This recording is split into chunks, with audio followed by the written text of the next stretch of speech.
जय हिंद मेरे प्यारे साथियों, कैसे हो आप सभी लोग। आशा करता हूं कि आप सभी लोग बहुत अच्छे होंगे।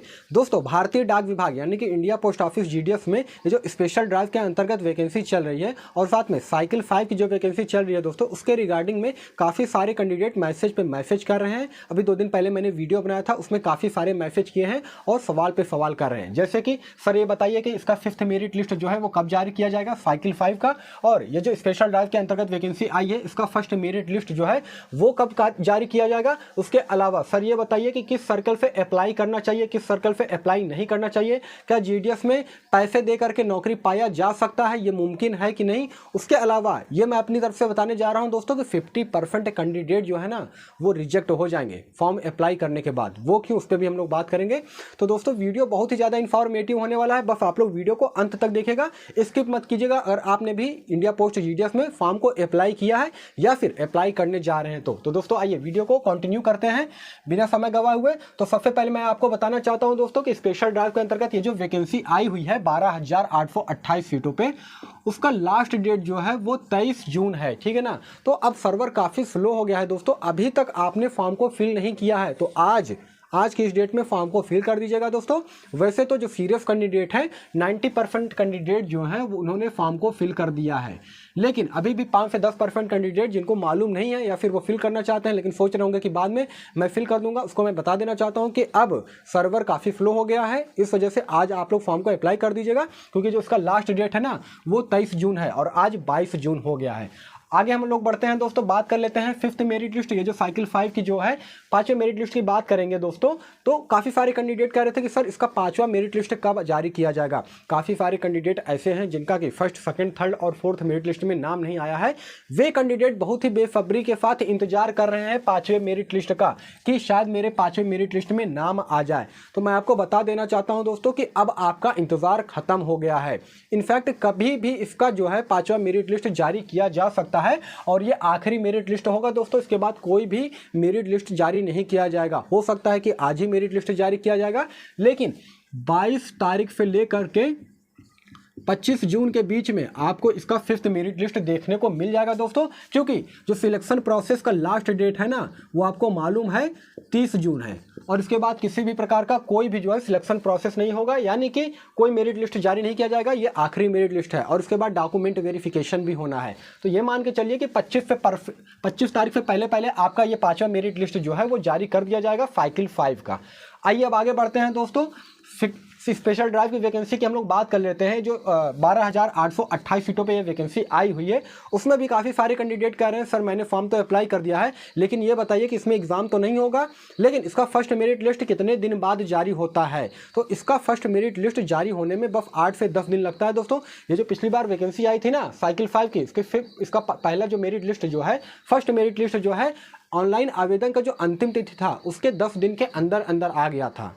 तो सेम इसमें भी ऐसा ही होगा दोस्तों, 10 दिन के अंदर, यानी कि लास्ट डेट जो 23 जून है उसके 10 दिन के अंदर अंदर जो है इसका 1st मेरिट लिस्ट जारी कर दिया जाएगा। देखिए वीडियो को आप लोग बिल्कुल अंत तक देखिएगा दोस्तों। अभी मैं आपको बहुत ही इंपॉर्टेंट बात बताने वाला हूं कि किस सर्कल से आपको फॉर्म बिल्कुल अप्लाई नहीं करना चाहिए, किस सर्कल का कट ऑफ कितना जाएगा और 50% बच्चे जो है वो किस लिए रिजेक्ट हो जाएंगे। बस आप लोग वीडियो में बने रहिएगा। एक बात मैं आपको बता देना चाहता हूं दोस्तों कि ये जो 1st मेरिट लिस्ट जो है वो आपको जुलाई के 1st वीक में देखने को मिलेगा। जुलाई 1st वीक में देखने को मिलेगा। अब आप कहोगे सर पिछली वीडियो में तो आपने बोला था कि जून के लास्ट में देखने को मिलेगा। दोस्तों देखिए, मैंने वो तब बोला था जब इसका जो लास्ट डेट है ना उसे एक्सटेंड नहीं किया गया था, क्योंकि इसे अपडेट किया गया है और लास्ट डेट जो है वो अब 23 जून कर दिया गया है स्पेशल ड्राइव की इस वैकेंसी का। इस वजह से डेट एक्सटेंड हो गया है, तो आपका जो रिजल्ट आएगा ना उसका डेट भी तो एक्सटेंड होगा। तो इस वजह से इसका जो रिजल्ट है वो जुलाई के 1st वीक में आपको देखने को मिल सकता है। आइए अब आगे बढ़ते हैं दोस्तों, और मैं बात करना चाहता हूं कि किस सर्कल से आपको फॉर्म कभी भी अप्लाई नहीं करना चाहिए। देखिए मोस्टली लोगों ने तो आप फॉर्म को अप्लाई कर दिया है और ये जानना आपके लिए बेहद ज़रूरी है दोस्तों, क्योंकि साइकिल 6 की जब वैकेंसी आएगी ना तो उसमें आपको ये ज़रूरत पड़ेगी कि किस सर्कल से मुझे फॉर्म अप्लाई नहीं करना चाहिए, क्योंकि काफ़ी सारे बच्चे ऐसे हैं ना जिनको यही नहीं पता है कि मैं किस सर्कल से अप्लाई करूं, किस सर्कल से अप्लाई नहीं करूं। अगर आप हिंदी भाषी क्षेत्र से आते हो, हिंदी आपकी लोकल लैंग्वेज है दोस्तों, तो मैं आपको बता देना चाहता हूं, यहाँ पर मैं लिख रहा हूँ दोस्तों कि आप हरियाणा, पंजाब, उत्तर प्रदेश, बिहार और दिल्ली, इस सर्कल पे आप लोग कभी भी फॉर्म अप्लाई मत कीजिएगा दोस्तों, क्योंकि इसका कट ऑफ बहुत ज़्यादा जाता है। आपने हरियाणा और पंजाब का कट ऑफ देखा है ना, 100% गया है। यूपी बिहार का देख लीजिए 98-99% वहाँ का भी गया है। तो इतना ज़्यादा कट ऑफ जब जाएगा तो आपका सिलेक्शन कैसे हो पाएगा? अगर मान लीजिए आपका 70% हो, 75% हो, तो दोस्तों आपका इस सर्कल में नाम आना बिल्कुल इम्पॉसिबल है। तो आप लोग पूछोगे कि सर ये बताइए कि किस जोन से मुझे अप्लाई करना चाहिए। देखिए, अगर आप लोग हिंदी भाषी क्षेत्र से आते हो तो आपको अप्लाई करना चाहिए, जैसे नॉर्थ ईस्ट के कुछ ऐसे डिवीजन है जहाँ पे हिंदी और इंग्लिश लोकल लैंग्वेज है, वहाँ से अप्लाई कर सकते हैं। वहाँ पे कट ऑफ बिल्कुल कम जाता है। उसके अलावा आपको दोस्तों अप्लाई करना चाहिए राजस्थान से, छत्तीसगढ़ से, मध्य प्रदेश से और उत्तराखंड से भी अप्लाई कर सकते हैं दोस्तों। हालांकि यहाँ का भी कट ऑफ ज़्यादा रहता है, लेकिन हरियाणा, पंजाब, उत्तर प्रदेश, बिहार और दिल्ली की अपेक्षा यहाँ का कट ऑफ आपको कम देखने को मिलेगा। कहने का मतलब ये है। आइए अब आगे बढ़ते हैं दोस्तों, और मैं आपको बताना चाहता हूं दोस्तों कि फेक कैंडिडेट अब बिल्कुल सावधान हो जाइए, क्योंकि फेक कैंडिडेट साइकिल 5 की भी वैकेंसी में फॉर्म अप्लाई किए थे और इस स्पेशल ड्राइव के अंतर्गत भी फेक कैंडिडेट फॉर्म को अप्लाई कर रहे हैं। उनको सावधान करने के लिए इसलिए मैं बोल रहा हूं दोस्तों, क्योंकि अब आ गया है डिजी लॉकर, और डिजी लॉकर एक ऐसा सॉफ्टवेयर होता है दोस्तों जिसमें कि अगर कोई फेक कैंडिडेट फॉर्म को अप्लाई करता है ना, तो डॉक्यूमेंट वेरिफिकेशन में होता क्या है कि उनका जो रोल नंबर होता है वो फिल किया जाता है डिजी लॉकर में, और उसके अलावा जो है किस बोर्ड से उन्होंने हाई स्कूल पास किया है उस बोर्ड का नाम लिखा जाता है। और अगर सर्टिफिकेट फेक होता है ना, तो वहाँ पे लिख करके आज शो हो जाता है दोस्तों कि सर्टिफिकेट आपका फेक है और ये कैंडिडेट फेक है। उसके बाद आप पर कानूनी कार्रवाई हो सकती है, फ्यूचर खराब हो सकता है दोस्तों। इस वजह से मैं कह रहा हूं कि जो जेन्युइन तरीका है ना, उसी प्रकार से आप लोग फॉर्म को फिल कीजिएगा और इस जीडीएस में नौकरी लीजिएगा। किसी भी प्रकार का कोई फर्जीवाड़ा बिल्कुल नहीं करना है। ये नहीं कि फर्जी सर्टिफिकेट बनवा करके आप सोचते हैं कि जीडीएस में नौकरी ले लेंगे, तो ये बिल्कुल पॉसिबल नहीं है दोस्तों, ऐसा बिल्कुल भी नहीं हो पाएगा।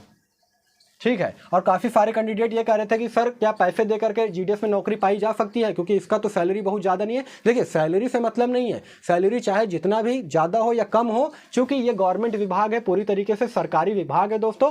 और इसमें अगर आप चाहते हैं ना कि रिश्वत दे करके, घूस दे करके जो है मैं नौकरी पालूंगा 2-2.5 लाख रुपए दे करके, तो ये बिल्कुल पॉसिबल नहीं है। और अगर ऐसा करते हैं, किसी दलाल को आप पैसे देते हो ना, तो आपके पैसे जो है वो डूब जाएंगे, आपको पैसा भी नहीं मिलेगा और फिर वो दलाल भी आपको नहीं मिलेगा जो आपका पैसा लेकर के जाएगा।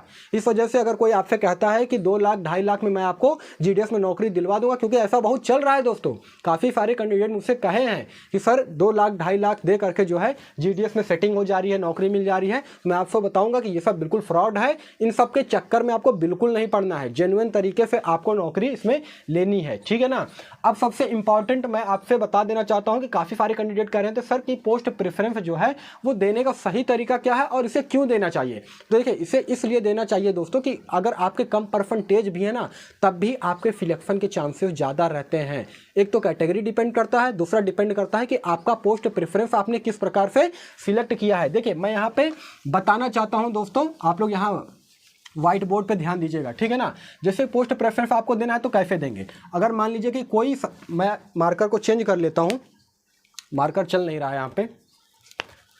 देखिए, मैं आपको बताना चाहता हूँ कि कोई अगर सर्कल है, ठीक है ना, उसके अंतर्गत कई सारे डिवीजन आते हैं दोस्तों, और डिवीज़न के अंतर्गत कई सारे पोस्ट ऑफिस भी आते हैं, ठीक है ना। ये सब जितने भी हैं ये सारे के सारे पोस्ट ऑफिस हैं। और पोस्ट ऑफिस में कुछ पोस्ट ऑफिस ऐसे होते हैं जो कि ग्रामीण होते हैं, यानी कि रूरल एरिया के होते हैं, और कुछ ऐसे जो होते हैं जो कि सिटी के होते हैं, यानी कि शहरी क्षेत्र के पोस्ट ऑफिस होते हैं। तो आपको अप्लाई कहाँ से करना है? आपको अप्लाई करना है ग्रामीण क्षेत्र से, यानी कि रूरल एरिया से अप्लाई करना है दोस्तों।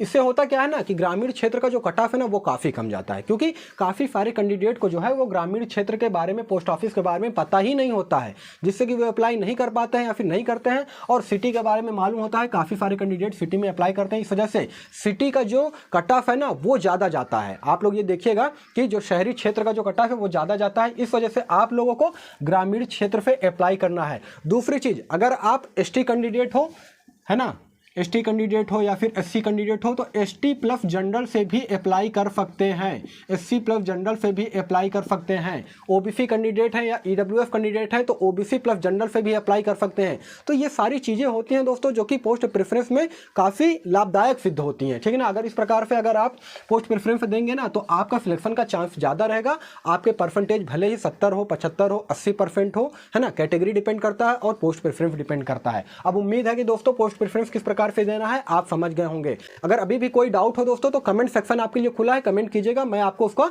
रिप्लाई दूंगा जरूर, ठीक है ना। अब मैं सबसे वेरी इंपॉर्टेंट बताने जा रहा हूं दोस्तों कि 50% कैंडिडेट जो है वो रिजेक्ट क्यों हो जाएंगे इस वैकेंसी में, जो स्पेशल ड्राइव की वैकेंसी आई हुई है 12,828 सीट पे। और इस चीज को आप लोग बिल्कुल ध्यान से देखिएगा दोस्तों। मालूम है क्यों? क्योंकि 50% कैंडिडेट ऐसे हैं जिन्होंने फॉर्म फिल करने में बहुत बड़ी गलती की है।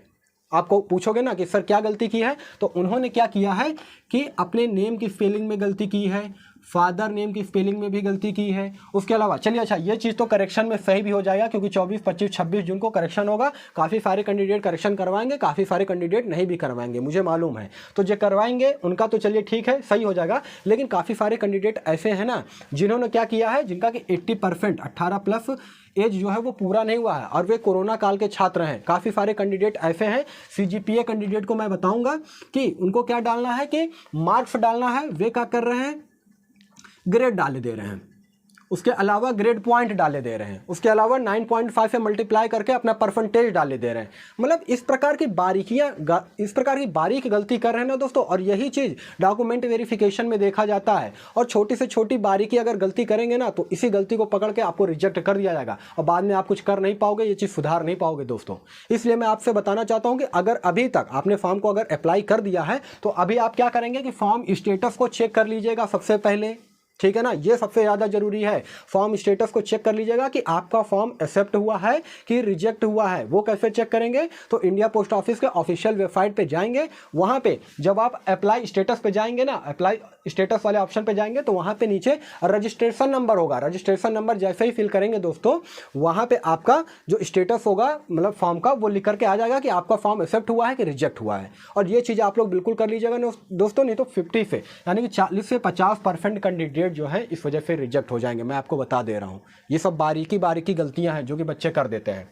और दोस्तों एक कैंडिडेट ऐसे हैं जिन्होंने मैसेज किया था और वो पूछ रहे थे कि सर ये बताइए कि GDF में सिलेक्शन के बाद क्या सिक्योरिटी बॉन्ड देना पड़ेगा। तो उनसे मैं बताना चाहता हूं दोस्तों, ये कोई प्राइवेट जॉब नहीं है, ना नेटवर्क मार्केटिंग करने निकले हैं आप। ये पूरी तरीके से सरकारी विभाग है, गवर्नमेंट जॉब है दोस्तों। और इसमें किसी प्रकार का सिक्योरिटी बॉन्ड आपको नहीं देना पड़ेगा। इसमें आप फॉर्म फिल कर देंगे, उसके बाद आपका मेरिट लिस्ट में नाम आएगा, डॉक्यूमेंट वेरिफिकेशन आएगा, डॉक्यूमेंट वेरिफिकेशन के बाद आपको ज्वाइनिंग लेटर दे दिया जाएगा। सिंपल सा फंडा है, ठीक है ना। इसमें कहीं किसी को आप लोग सिक्योरिटी बॉन्ड के तौर पर कुछ पैसे ऐसे मत दे दीजिएगा। कोई अगर पैसा मांग रहा हो तो आप दे दीजिएगा, पता चले वो दलाल निकला आपके पैसे लेके भाग गया, है ना। तो इन चीज़ों से बिल्कुल आपको सावधान रहना है। किसी प्रकार का कोई सिक्योरिटी बॉन्ड यहाँ पे नहीं लगेगा, ठीक है ना। तो दोस्तों यही सारा सब कुछ जानकारी देना था। अभी आखिरी मौका है, स्पेशल ड्राइव में जो वैकेंसी आई हुई है ये फॉर्म अप्लाई करने का 23 जून है। लेकिन आज आप लोग फॉर्म अप्लाई कर दीजिएगा अगर फॉर्म अप्लाई नहीं किए हैं तो। वैसे 90% बच्चे फॉर्म को अप्लाई कर दिए हैं, ठीक है ना। भारतीय डाक विभाग यानी कि इंडिया पोस्ट ऑफिस GDF के रिगार्डिंग अगर आपका कोई भी सवाल हो ना तो कमेंट सेक्शन आपके लिए खुला है दोस्तों। आप सवाल पूछ सकते हो बेझिझक, मैं उसका रिप्लाई भी आपको दूंगा। देखिए कुछ दिन से मैं वीडियो इस वजह से नहीं शूट कर पा रहा था क्योंकि मैं ट्रेवलिंग पे था दोस्तों, कुछ प्रॉब्लम चल रही थी, इस वजह से कंटिन्यू मैं वीडियो नहीं बना पा रहा था। लेकिन अब मेरी वीडियो कंटिन्यू आएगी। अगर वीडियो आपको थोड़ा सा भी हेल्पफुल लगा है, इन्फॉर्मेटिव लगा हो ना, तो चैनल को जरूर सब्सक्राइब करके बेल आइकन को प्रेस कर लीजिएगा दोस्तों, इसी प्रकार के गवर्नमेंट जॉब के मोर अपडेट के लिए। फिर मिलेंगे किसी नेक्स्ट वीडियो में, तब तक के लिए धन्यवाद।